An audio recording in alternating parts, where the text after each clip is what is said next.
Post academic के online platform पे आप सभी लोगों का एक बार पुनः स्वागत करता हूं।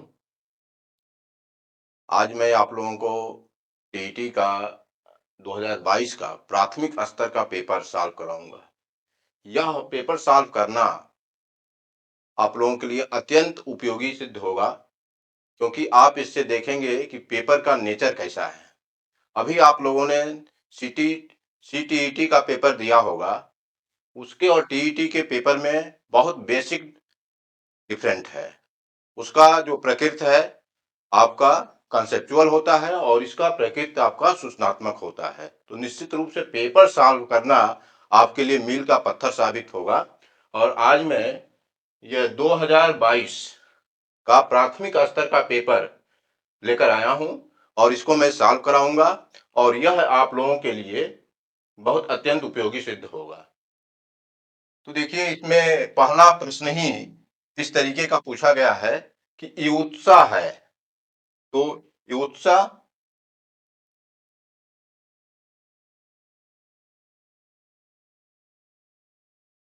देखिए, जिसका इंग्लिश भी दिया गया है कम्बैट और युत्सा। तो मैकडूगल का जो 14 इंस्टिंक्ट है, बेसिक इंस्टिंक्ट, मूल प्रवृत्ति, मैकडूगल इसको ये दिए है। ये भी पूछा जाता है कि किसने 14 प्रवृत्ति को दिया है, तो मैकडूगल ने इसको दिया है। और 14 प्रवृत्तियों में एक युत्सा है, जिसका अर्थ होता है युद्ध की प्रवृत्ति। युद्ध की प्रवृत्ति।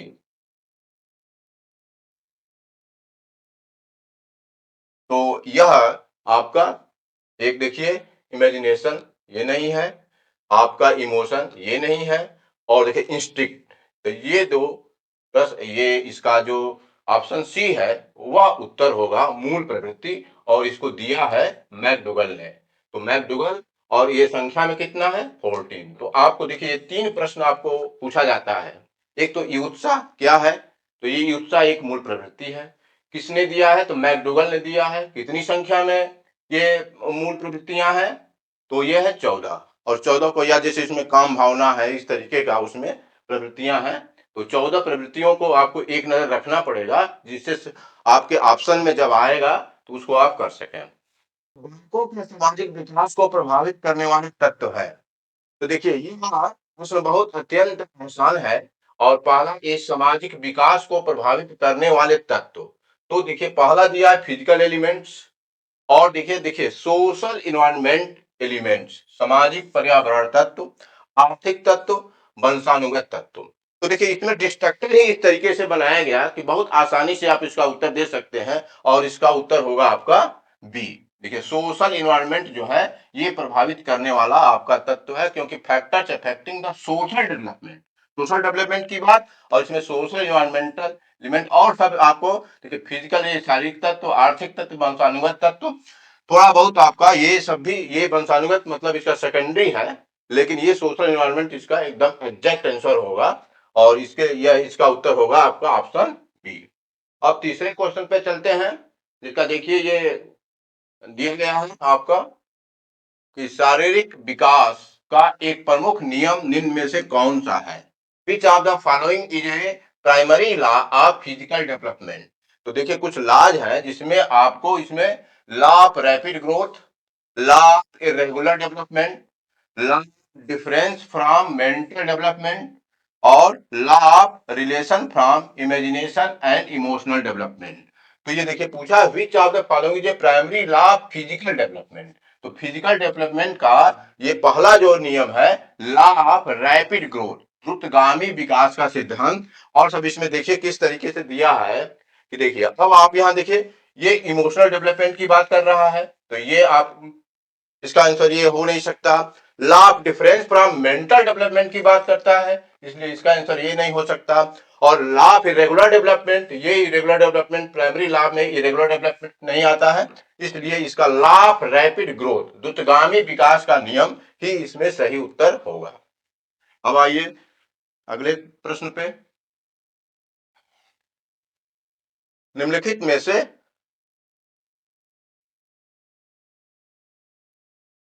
कौन सा विकास का सिद्धांत नहीं है। देखिए नहीं शब्द पर ध्यान देना है, क्योंकि प्राय लोग इसको पढ़ना भूल जाते हैं। तो नहीं है, ये देखिए पूछा है निम्नलिखित में से कौन सा विकास का सिद्धांत नहीं है। तो पहला देखिए इसमें परस्पर संबंध का सिद्धांत। तो ये परस्पर संबंध का सिद्धांत, थियरी ऑफ कंटिन्यूअस ग्रोथ, निरंतर विकास का सिद्धांत, और थियरी ऑफ कंडीशनड रिफ्लेक्स, अनुकूलित प्रत्यावर्तन का सिद्धांत, और समान प्रतिमान का सिद्धांत। तो इसमें देखिए, ये देखिए एकदम फैक्ट पूछा है, तो ये परस्पर संबंध का सिद्धांत भी है, क्योंकि ये पूछा है which of the following is not the theory of development, कौन सा विकास का सिद्धांत नहीं है। तो ये परस्पर ये है, थियरी ऑफ कंटिन्यूअस ग्रोथ ये भी है, थियरी ऑफ कंडीशनड रिफ्लेक्स ये अनुकूलित प्रत्यावर्तन का सिद्धांत, ये विकास का सिद्धांत नहीं होगा।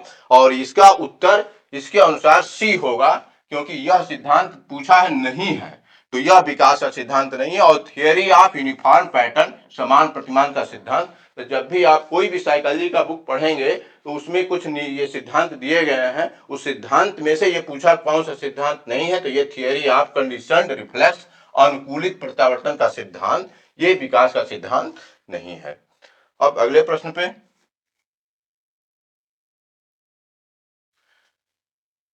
अब देखिए इस तरीके का ये टीईटी का परीक्षा का नेचर है। विकास का परिणाम स्वरूप नवीन विशेषताएं और नवीन योग्यताएं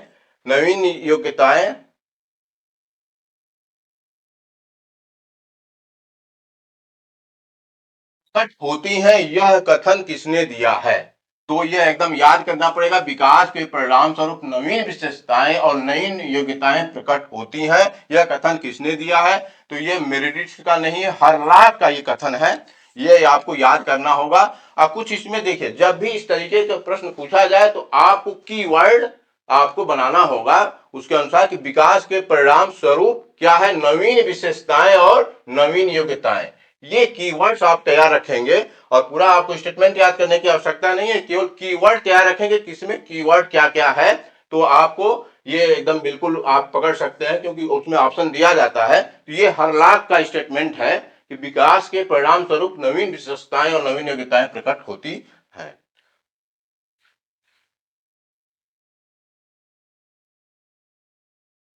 अब देखिए, यह जो कोहलर अपने प्रयोग से यह सिद्ध किया,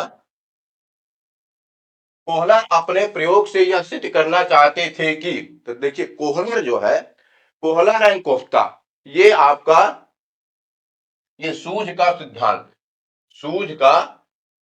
सिद्धांत, इनसाइट सूझ का सिद्धांत, ये लर्निंग का सिद्धांत है।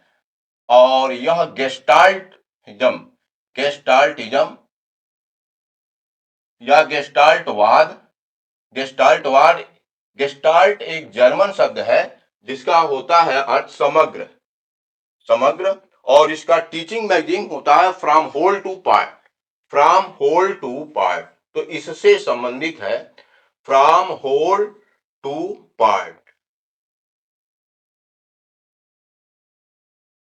तो सूझ का सिद्धांत, इनसाइट लर्निंग थियोरी, ये इनका है, ये चिंपैंजी पे किए थे, इनसाइट लर्निंग थियोरी, ये तमाम तो कुछ भी पूछा जा सकता है। और इनका टीचिंग मैगजीन होता है फ्रॉम होल टू पार्ट। तो इसमें देखिए कोहलर ने अपने प्रयोग में यह सिद्ध करना चाहते थे कि अधिगम क्या है, जानवरों में मनुष्यों से श्रेष्ठ है। तो देखिए पहला ही ऐसा डिस्ट्रक्टर बनाया गया कि इस पर किसी का भी ध्यान जा नहीं सकता है। दूसरा एक स्वतंत्र क्रिया है, और तीसरा है समग्र परिस्थिति का प्रत्यक्षीकरण। तो इसमें सबसे बढ़िया देखिए ये आपका समग्र, क्योंकि समग्र शब्द जो गेस्टाल्ट है ये जर्मन शब्द है, और वह समग्र शब्द का वो अर्थ होता है, तो समग्र परिस्थिति का प्रत्यक्षीकरण है। तो इसके लिए देखिए एक कहानी इसमें दिया जाता है कि पांच या छह अंधे थे और उसने कभी हाथी नहीं देखा था। तो हाथी जब गए तो किसी ने उसका पैर पकड़ा, तो किसी ने कहा कि हाथी खंबे जैसा है, क्योंकि इसमें समग्र परिस्थिति का प्रत्यक्षीकरण किए ही नहीं थे वो अंधे, क्योंकि कभी वो कंप्लीट हाथी को उन्होंने देखा नहीं था। किसी ने सूंड पकड़ा तो कहा कि हाथी तो रस्से जैसा है, किसी ने उसका कान पकड़ा तो हाथी पंखे जैसा है। तो इसीलिए कहा जाता है कि मान लीजिए कि जब टीचिंग में आप डाइजेस्टिव सिस्टम पढ़ाना, मान लीजिए किसी के बारे में बताना है, आप डाइजेस्टिव सिस्टम में किसी लीवर के बारे में आप बता रहे हैं, तो सबसे पहले डाइजेस्टिव सिस्टम का आपको एक मॉडल दिखाना पड़ेगा कि लीवर की स्थिति कहाँ है। तो डाइजेस्टिव सिस्टम का अगर आप दिखा रहे हैं, इसका मतलब कि क्या कर रहे हैं, समग्र परिस्थिति का प्रत्यक्षीकरण करा रहे हैं। तो ये इसका आपका टीचिंग लर्निंग प्रोसेस में इसका यूज है, एप्लीकेशन है। तो ये कोहलर जहां भी होंगे, आप इनसाइट लर्निंग थियरी दे सकते हैं, गेस्टाल्टवाद से संबंधित है, और समग्र परिस्थिति का प्रत्यक्षीकरण, और टीचिंग मैगजीन में आप याद करिएगा, संपूर्ण से अंश की ओर, फ्रॉम होल टू पार्ट, ये सभी प्रश्न इससे संबंधित हैं और ये पूछा जा सकता है। इसने पाठ योजना की पंचपद प्रणाली, तो बहुत ही यह इंपॉर्टेंट और एकदम आउट ये क्वेश्चन है। ये निश्चित रूप से कोई भी टीचिंग का एग्जाम होता है तो पूछा जाता है। हार्वर्ड का जो ये पंचपदी प्रणाली, हार्वर्ड ने इसको दिया है। हार्वर्ड का इसी से आप लेसन प्लान इसी प्रणाली से बनाते हैं, जिसमें आपका इस तरीके से है, पहला इंट्रोडक्शन, पहला क्या है, इंट्रोडक्शन, इस तरीके से इसमें करके है। उसके बाद जैसे प्रेजेंटेशन, इसके बाद है कंपैरिजन, इस तरीके से इसमें,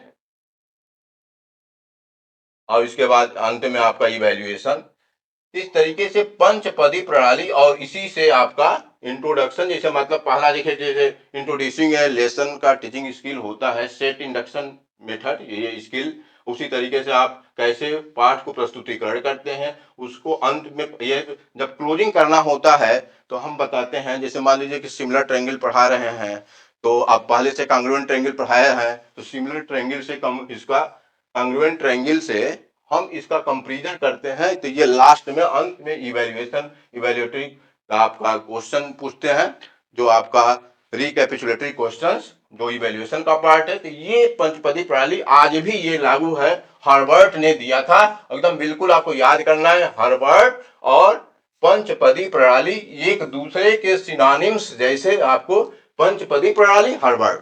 तो निश्चित रूप से अब इस तरीके से किलिपैटिक क्या दिए हैं, किलिपैटिक क्या दिए हैं, प्रोजेक्ट मेथड दिए हैं। किलिपैटिक का प्रोजेक्ट मेथड आता है। इसी तरीके से आपका ये जॉन डेवी, जॉन डेवी के ये शिष्य किलिपैट्रिक हैं, जॉन डेवी के ये शिष्य हैं। और जैसे ये प्रोजेक्ट मेथड, तो जॉन डेवी से संबंधित है। और आपका ब्लूम टैक्सोनॉमी, ये भी बहुत इंपॉर्टेंट है, जिसमें आपका 3 डोमेन में टीचिंग किया जाता है, cognitive domain, affective domain, psychomotor domain. तो उसके जो एलिमेंट्स हैं ये ब्लूम ने दिया है, ब्लूम टैक्सोनॉमी। और जॉन डेवी और किलिपैट्रिक एक जैसे हैं। और इसी तरीके से हार्वर्ड का, तो पंचपदी प्रणाली के सिनोनिम्स जैसे आप याद करिए, हार्वर्ड का पंचपदी प्रणाली। ग्रंथियों के आधार पर विभिन्न प्रकारों की चर्चा किसने की, देखिए एकदम फैक्ट्स पूछा जा रहा है, इसमें कोई कंसेप्ट ही नहीं है, बिल्कुल आपको याद करना पड़ेगा। तो सी टेट और टेट के आपके प्रश्नों के प्रकृति में ये फंडामेंटल डिफरेंस है कि सी टेट का प्रश्न देखिए एक लाइन में इसका प्रश्न पूछा जा रहा है, जबकि अरे टेट का, जबकि सी टेट का प्रश्न जो है आपको एक पैराग्राफ का पूछा जाता है, अंत में उत्तर। तो उसमें कंसेप्ट पर वो होता है, उसमें ज्यादा आपको पढ़ने की आवश्यकता नहीं होती है, अवधारणा को विकसित करने की आवश्यकता होती है। और ये सब सूचनात्मक और फैक्ट पर आधारित होता है, इसलिए बार बार आपको PYQ का अभ्यास करना पड़ेगा। और इसी उद्देश्य से इसको हम लेकर आए हैं। तो ये ग्रंथियों के आधार पर व्यक्तित्व के विभिन्न प्रकारों की चर्चा किसने की, तो देखिए इसमें आपका ये जुंग, ये देखिए जुंग है, क्रेस्मर है, स्प्रेंजर है। तो ये देखिए इसमें आपका पहला सही है, कैनन है। देखिए ये जो ये दिया गया है क्रेस्मर, आपका यह शारीरिक संरचना के आधार पर दिए हैं, शारीरिक संरचना, शारीरिक संरचना के आधार पे ये दिए हैं, ये वर्गीकरण दिए हैं। और एक जुंग का दूसरा है, स्प्रेंगर का दूसरा है। लेकिन ये कैनान जो है, इसमें आपका ये ग्रंथियों के आधार पर दिए हैं, विभिन्न प्रकारों की चर्चा इन्होंने किया है। तो इसका उत्तर आपका कैनन होगा। अब देखिए, ये creativity is a mental process to express the original outcomes. सृजनात्मकता मौलिक परिणामों का अभिव्यक्त करने की मानसिक प्रक्रिया है, यह कथन किसने दिया है। तो यह देखिए, यह आपका कथन दिए हैं डिहान, इन्होंने नहीं दिया है।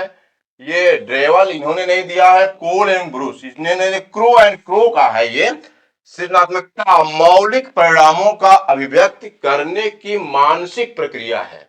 तो ये आपको याद करना पड़ेगा, कुछ कीवर्ड्स को देखना पड़ेगा, 2-3 प्रश्न इससे आते हैं।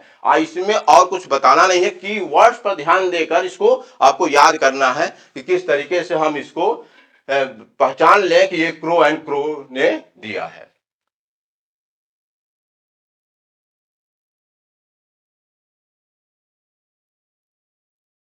और बीएफ स्किनर के अनुसार बच्चों में भाषा का विकास होता है। तो बीएफ स्किनर को अगर आप याद करेंगे तो बीएफ स्किनर जैसे हमने बताया पंचपदी प्रणाली और हार्वर्ड ये दोनों एक दूसरे के क्या है, सिनोनिम्स है। इसी तरीके से बीएफ स्किनर, तो स्किनर और आपका इसमें देखिएगा रीइंफोर्समेंट, इस शब्द को आपको देखना पड़ेगा। रीइंफोर्समेंट पुनर्बलन, पुनर्बलन रीइंफोर्समेंट। तो रीइंफोर्समेंट के सबसे पहले अगर प्रयोग करना है तो थर्नडाइक ने किया था, लेकिन उनके सिद्धांतों को एक्सटेंड किए हैं स्किनर ने।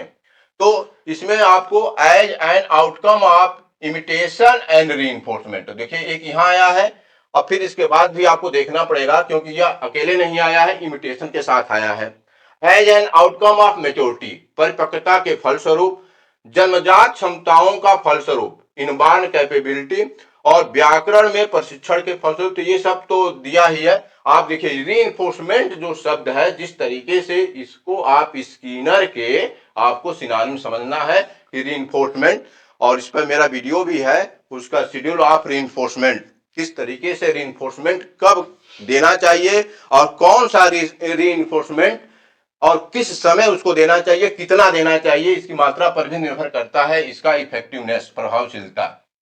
तो आपका एकदम इसमें पहला ही प्रश्न में रीइंफोर्समेंट, पहला ही ऑप्शन में रीइंफोर्समेंट दिया है। इसलिए बीएफ स्किनर के अनुसार बच्चों में भाषा का विकास होता है किसके कि अनुकरण, कि बच्चा अगर अनुकरण से कुछ सीख रहा है और सीखने के बाद आप कुछ उसका प्रशंसा कर रहे हैं, वेरी गुड, आप ताली बजा रहे हैं बोलने का, तो ये रीइंफोर्समेंट इसका मिला और वह डिजायरेबल बिहेवियर को फ्रीक्वेंसी बढ़ाने के लिए बाध्य होगा, यानी भाषा को वो भाषा सीखेगा। तो ये पहला इसमें आपका ऑप्शन यही सही है, रीइंफोर्समेंट इसमें पहले में है। अब देखिए यह मूल प्रवृत्तियों का 14 प्रकार, देखिए वही प्रश्न फिर आ गया। देखिए मूल प्रवृत्ति जो पहला दिया था कि मूल प्रवृत्तियां कौन है, जिसमें पहला उत्तर ईर्ष्या था, तो उसमें मैं बताया था मूल प्रवृत्तियों के 14 प्रकार किसने वर्गीकृत किया। तो उसमें मैं बताया कि 3 प्रश्नों को याद करिए। मैकडूगल, तो आप देखिए मैकडूगल को आप जोड़ लीजिए, मैकडूगल, मैकडूगल या आपका 14 प्रवृत्तियां, 14 शब्द आप कैसे याद कर लीजिए, 14 और यह मूल प्रवृत्तियां इसके इन्होंने दिया है। अब बहुत बार ये पूछा जाता है, मैकडूगल संख्या में 14 और प्रवृत्तियों को भी आपको नजर, एक नजर 14 प्रवृत्तियों को भी आपको एक नजर पढ़े रहेंगे, तो जब ऑप्शन आएगा तो उसमें आप दे सकते हैं। तो यह मूल प्रवृत्तियों का 14 प्रकार किसने दिया है, मैकडूगल। इसमें देखिए ये पहला, ये आपका दूसरा विकल्प इसका सही है, मैकडूगल। अब देखिए इसमें है किसी दूसरी वस्तु की अपेक्षा एक वस्तु पर चेतना का केंद्रीकरण ध्यान है, तो इसमें भी आपको ये आपको देखना ही पड़ेगा। तो ये कथन है आपका मुन रास डमविल मैकडूगल, तो ये डमविल का है कथन, तो ये आपको याद करना पड़ेगा। 3 प्रश्न, तीसरा प्रश्न है इस तरीके का प्रश्न इसमें, और यह सी टेट में कभी नहीं इस तरीके से पूछा जाता है। ये कोई सोचे कि सी टेट की तैयारी और टेट की तैयारी, तो बहुत बड़ा अंतर है इसमें, और इस तरीके का प्रश्न सी टेट कभी पूछता नहीं है, टेट अधिकाधिक पूछ रहा है। देखिए 3 प्रश्न, 30, अगर 30 प्रश्न में तीसरा प्रश्न है तो अभी तक का ये देखिए 10% यही इसी टाइप के प्रश्न पूछे गए हैं।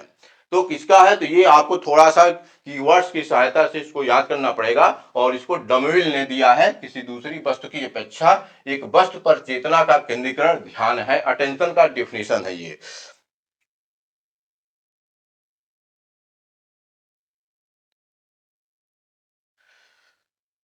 अब देखिए निम्नलिखित में से किसका नाम सुजनन शास्त्र है, ये देखिए ये आप बदल लीजिए, सुजनन नहीं सुजनन, अब हो सकता है यही तो ये बहुत इंपॉर्टेंट है। और ये whose name is associated with father of eugenics, ये है।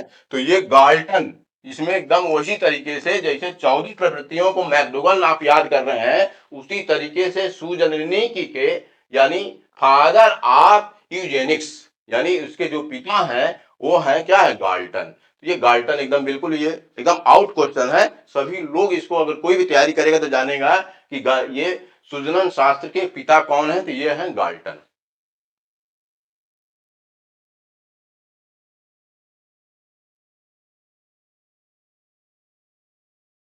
अब देखिए 12 से 16 वर्ष के बालकों हेतु हिंदी में doctor S Jalota, doctor S Jalota ने ये भारतीय में तैयार किए, ये भारतीय हैं।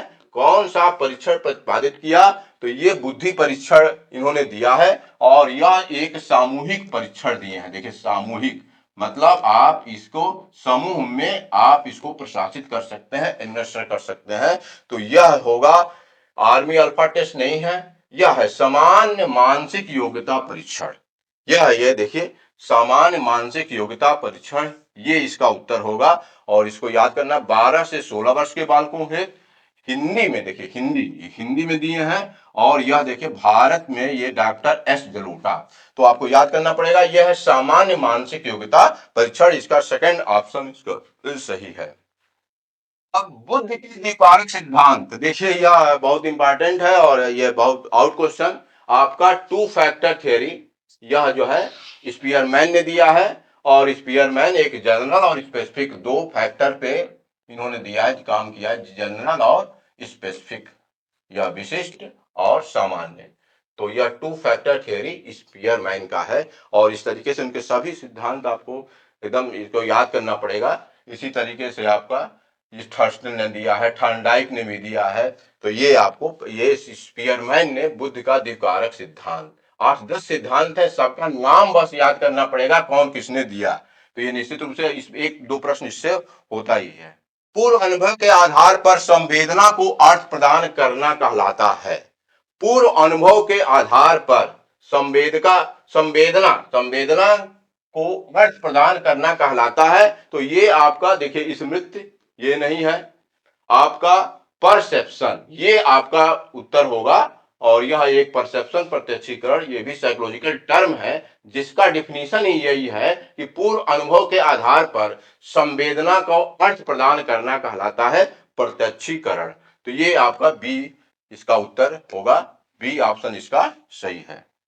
तो देखिए इसमें 17 प्रश्न है, सीखने में प्रयास और भूल का सिद्धांत। तो सबको सभी लोग जानते हैं थॉर्नडाइक, इस पर मेरा वीडियो भी है, आप देख सकते हैं। सीखने में प्रयास एवं भूल का सिद्धांत का प्रतिपादन किसने किया, तो ये आपका उत्तर होगा थॉर्नडाइक। और थॉर्नडाइक से एक प्रश्न और पूछा जाता है, सीखने के 3 मूल नियम क्या है, तो देखिए यह है आपका लॉ ऑफ रेडीनेस। ये याद करना है कई बार, ये तो निश्चित रूप से आपका, ये मान लीजिए कि आपके पेपर में यह प्रिंट होगा कि कौन सा थॉर्नडाइक के मुख्य सिद्धांत मुख्य नियमों में नहीं है, ये पूछा जाता है। तो ये दो तीन जो ये है law of practice, law of practice, और तीसरा है law of succeed, law of succeed. तो थॉर्नडाइक ने यह 3 नियम दिए हैं, सफलता के नियम, अभ्यास के नियम, तत्परता के नियम। ये 3 मुख्य नियम है। इन तीनों को 4 विकल्प में देकर कहेगा कि कौन नहीं है, तो आप इन 3 नियमों को निश्चित रूप से याद कर लेंगे। फिर उसके बाद सेकेंडरी भी इलाज है तो इसके लर्निंग के। तो सीखने में प्रयास और भूल का सिद्धांत थॉर्नडाइक, और थॉर्नडाइक यह देखिए बुद्धि का भी इनका सिद्धांत है, इनका लर्निंग का भी सिद्धांत है। और यह बिल्ली पर काम किए थे, यह थॉर्नडाइक ने बिल्ली पर काम किया था। इनका जो ये सब भी पूछा जाता है कि प्रयोज्य क्या था, जैसे पावलोव का प्रयोज्य क्या था, कुत्ता था। इसी तरीके से स्किनर का था तो चूहा और कबूतर पे था। इसी तरीके से थॉर्नडाइक का आपका हो जाएगा बिल्ली हो जाएगा। तो प्रयोज्य का भी नाम कभी कभी पूछता है। तो थॉर्नडाइक की ये 3 नियम और प्रयास एवं भूल का सिद्धांत, ये दोनों आप याद रखेंगे। औसत बुद्धि वाले बालकों का बुद्धि लाभ, तो बहुत बार ये पूछा गया, सबको याद होगा कि निश्चित रूप से यह 90 से 109, यह औसत बुद्धि का रेंज है 90 से कहीं कहीं 110 भी लिखा होगा, तो उसमें आप 91 से 110 लिखा कहीं कहीं मिलेगा, तो उसमें कंफ्यूज नहीं होना है। आप इस रेंज के 90 से 109 चाहे 110, ये औसत बुद्धि वाले बालकों का बुद्धि लाभ स्तर होता है। और सब इसके अगर मान लीजिए कि यह इससे ऊपर है तो वो थोड़ा सा ज्यादा बुद्धिमान, और उससे कम है तो वो कम बुद्धिमान। सबका मतलब इसे क्लासिफिकेशन किया गया है, 7-8 वर्गीकरण किया गया है। तो औसत बुद्धि वाला ज्यादा पूछा जाता है, और यह 90 से 109 या 91 से 110 10 भी रहेगा तब भी आप वही उत्तर देंगे। निम्न में से किसने बुद्ध के फ्लूइड मोजिक मॉडल का उत्पादन किया? तो who among the following has proposed fluid mosaic model? तो ये कैटल ने दिया है। कैटल का जो बुद्धि का जो आपका बुद्धि का तरल मॉडल, इसको कहा जाए तरल, तो तरल का जो दे दिया है इसमें फ्लूइड, देखिए हिंदी में भी यही लिखा गया है, और इसको हिंदी में तरल तरल, तो ये कैटल ने दिया है, कैटल का इसमें है, और ये इंपॉर्टेंट भी है। कैटल ने इसको दिया है बुद्धि का तरल मॉडल।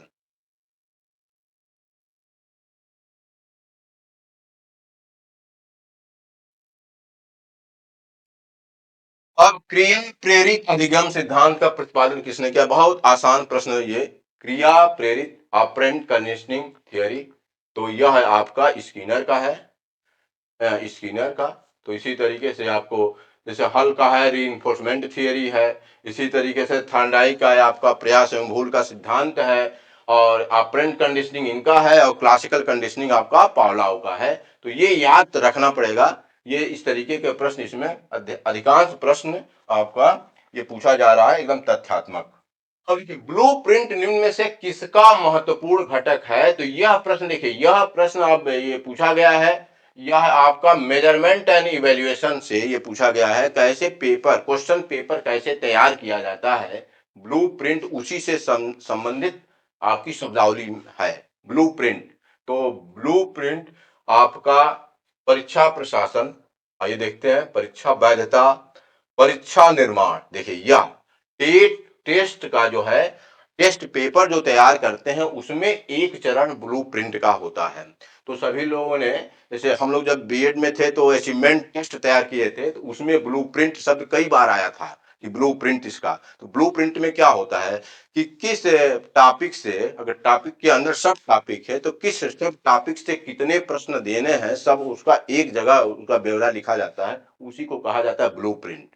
तो ये है टेस्ट कंस्ट्रक्शन से संबंधित है, टेस्ट इन्वेस्टर से ये संबंधित नहीं है, क्योंकि ये तो आपका क्लासरूम या जहां पेपर होता है उसकी बात कर रहा है। टेस्ट वैलिडेशन परीक्षण वैधता, तो इसका बता दें कि ये परीक्षण वैधता क्या होता है कि टेस्ट किस उद्देश्य से बना है, उस उद्देश्य को ये बताता है। अगर टेस्ट मान लीजिए कि हिंदी के छात्र हैं, हिंदी में आपका भाषा के, और इंग्लिश में पेपर बना दिया गया, साइंस का पेपर इंग्लिश में बना दिया गया और हिंदी भाषा के छात्र हैं, तो उसका उद्देश्य निश्चित रूप से वह उद्देश्य से आपका अलग हो जाएगा और वो वैलिड नहीं कहा जाएगा। टेस्ट किस उद्देश्य से बनता है वो परीक्षण वैधता होता है। टेस्ट कंस्ट्रक्शन से निर्माण से ये बता ही दिए, और ये स्कोरिंग से संबंधित नहीं है, ये तो इवेल्युएशन का है कि कैसे स्कोरिंग करते हैं। लेकिन यह जो है आपका जो ब्लूप्रिंट है वो टेस्ट कंस्ट्रक्शन से संबंधित है, तो ये डायरेक्ट उसी से प्रश्न पूछा गया है। ये मेजरमेंट एंड इवेल्युएशन से ये प्रश्न पूछा गया है। विकास की पूर्व संक्रियात्मक अवस्था, देखिए ये एकदम बहुत इंपॉर्टेंट और बहुत आसान प्रश्न पूछा गया है। तो यह निश्चित रूप से आपका किसका है? जीन पियाजे, जीन पियाजे से संबंधित है कि विकास की प्री ऑपरेशनल स्टेज। तो इन्होंने 4 स्टेज जो दिया है उसमें है आपका जैसे सेंसरी मोटर स्टेज, सेंसरी, तो ये याद करना पड़ेगा, जीन पियाजे को छोड़कर तो आप जा ही नहीं सकते हैं। सेंसरी मोटर स्टेज, दूसरा है आपका प्री ऑपरेशनल, और इसमें वीडियो भी है, और इसमें आपको मैं व्याख्या करके बताया कि ऑपरेशन जो है ये तर्क निर्माण की अवस्था, इसको इसलिए इस अर्थ में इस शब्द का प्रयोग किया गया है जिन पियाजे के द्वारा, प्री ऑपरेशनल स्टेज। तो उसी स्टेज को वो पूछ रहा है कि प्री ऑपरेशनल स्टेज। और इसके बाद आपका कंक्रीट ऑपरेशनल स्टेज होता है, कंक्रीट ऑपरेशनल स्टेज, और आपका अंत में होता है फॉर्मल ऑपरेशनल स्टेज। जो फॉर्मल ऑपरेशनल स्टेज, तो उसी में ये पूछा है कि पूर्व संक्रियात्मक अवस्था किससे संबंधित है। तो जीन पियाजे ने 4 स्टेजेज जो बताए हैं उसमें प्री ऑपरेशनल शब्द उन्होंने दिया है, तो जीन पियाजे का है।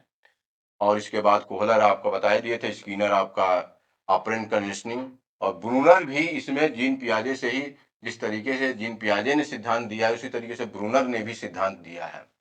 तो आपका यहाँ जीन पियाजे उत्तर इसका सही होगा। अब इसके बाद है अधिगम हेतु निम्न में से क्या सर्वाधिक आवश्यक है। अधिगम हेतु निम्न में से क्या सर्वाधिक आवश्यक है। तो आप देखिए मेचुरेशन आवश्यक तो सब है, लेकिन आप इसको आपको प्रेफरेंशियल इसको उत्तर देना पड़ेगा कि सबसे अधिक किसका है। तो इसका ये उत्तर होगा मोटिवेशन। मोटिवेशन शब्द जो है अधिगम हेतु निम्न में से क्या सर्वाधिक आवश्यक है, मोटिवेशन। और इसमें अब कुछ लोग इसे, अब ये आयोग के उत्तर पर भी इस पर निर्भर करता है कि वो क्या उत्तर, लेकिन इसका सबसे आपका जो मोस्ट अप्रोप्रिएट आंसर होगा वो मोटिवेशन होगा। और यह इंटरेस्ट, इसके बाद मतलब आपका इंटरेस्ट है, तब परिपक्वता, तब निर्देशन। तो इस तरीके से इसमें सबसे इसका अप्रोप्रिएट आंसर मोटिवेशन होगा, लेकिन इसका आयोग का उत्तर इंटरेस्ट भी हो सकता है, इस तरीके से इसमें है, लेकिन सबसे अप्रोप्रिएट आंसर इसका मोटिवेशन होगा।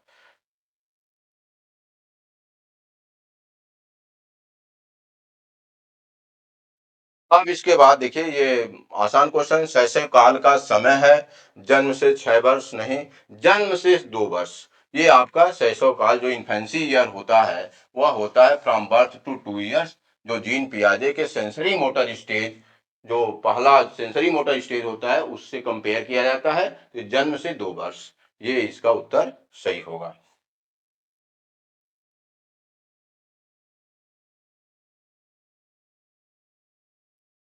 कोहलर निम्न में से किससे संबंधित है। तो कोहलर देखिए फिर वही आ गया, कोहलर किससे संबंधित है। तो व्यक्तित्व का सिद्धांत तो बताया नहीं है, विकास का सिद्धांत, अभिप्रेरणा का सिद्धांत, और यह है आपका इनसाइट लर्निंग थियरी। इनके थियरी का नाम ही है थियरी ऑफ लर्निंग। तो ये आपका कोहलर है theory of learning, insight learning theory, insight learning theory इनके नाम है। तो लर्निंग से संबंधित है कोहलर, और ये गेस्टाल्टिज्म से संबंधित है, गेस्टाल्टवाद से ये संबंधित है, कोहलर, कोपका और बर्दीमर। मैकडोगल के अनुसार मूल प्रवृत्तियों की संख्या देखिए फिर वही प्रश्न ये है, तो यह 14 होता है, ये क्लियर है। अच्छा उसमें किसने दिया था, देखिए तीनों प्रश्न पूछ दिया गया। मैकडोगल उसमें उत्तर, ये मूल प्रवृत्ति पहला प्रश्न जो पूछा था इसमें उत्साह क्या है, तो मूल प्रवृत्ति है वो। दूसरे में पूछा था कि 14 प्रवृत्तियां किसने दिया है, तो मैकडोगल ने दिया। इसमें पूछ दिया कि मूल प्रवृत्ति, एक ही प्रश्न पत्र में देखे मैकडोगल को कितना इंपॉर्टेंट दिया है। इस तरीके से यही टीईटी का नेचर है। तो ये आपका उत्तर आपका 14 निश्चित रूप से ये सभी लोग सही करेंगे। अब इसके बाद है मानसिक उद्वेलन प्रतिमान का प्रयोग इनमें से किसके सुधार हेतु किया जाता है। तो यह देखिए इसमें उत्तर में कई लोग प्रॉब्लम सॉल्विंग देंगे, लेकिन यह जो क्रिएटिविटी के लिए किया जाता है, यह एकदम क्रिएटिविटी को कैसे हम फास्टरिंग करते हैं, कैसे सृजनात्मकता को बढ़ाते हैं, उसके लिए ये मानसिक उद्वेलन एक आपका मेथड होता है, मानसिक उद्वेलन, ब्रेन स्टार्मिंग। तो यह चीज है क्रिएटिविटी का, यही एकदम उत्तर सही है। लेकिन कई लोग इसमें प्रॉब्लम सॉल्विंग कहेंगे, ये आपका उत्तर ये नहीं होगा, क्योंकि इसमें क्रिएटिविटी इसका सही उत्तर होगा।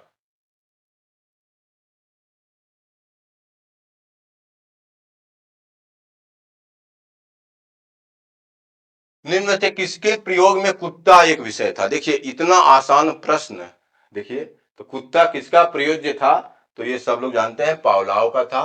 और इसमें आप देखिए थार्डाई का आपका बिल्ली हो गया, और स्किनर का कबूतर और चूहा, कबूतर और चूहा, और कोहलर का आपका चिंपैंजी, चिंपैंजी।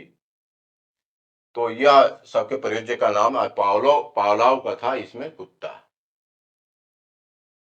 तो यह क्लासिकल कंडीशनिंग थ्योरी पावलोव का और उसका ये प्रयोज्य थे उसका। मौलिकता देखिए यह भी क्रिएटिविटी का ही प्रश्न है। 4 एलिमेंट्स याद रखेंगे आप। ये निश्चित रूप से पेपर में हर साल ये कोई भी टीचिंग का एग्जाम हो, टीचिंग से संबंधित एजुकेशन से, तो उसका जो है निश्चित रूप से यह 4 तत्व आपको याद रखना है। ये सृजनात्मकता का जो आपका पहला इसमें है आपका flexibility, flexibility, fluency, originality, originality और चौथा है इलेबोरेशन, इलेबोरेशन, इलेबोरेशन। तो देखिए इसमें एफ से 2 है आपका फ्लुएंसी, फ्लेक्सिबिलिटी, ओरिजिनलिटी और इलेबोरेशन। तो ये 4 एलिमेंट्स होते हैं आपका। ये देखिए ये लक्ष्यता है, ये फ्लुएंसी आपका प्रवाहमय की बात करता है, ये मौलिकता की बात करता है, ये विस्तार की बात करता है।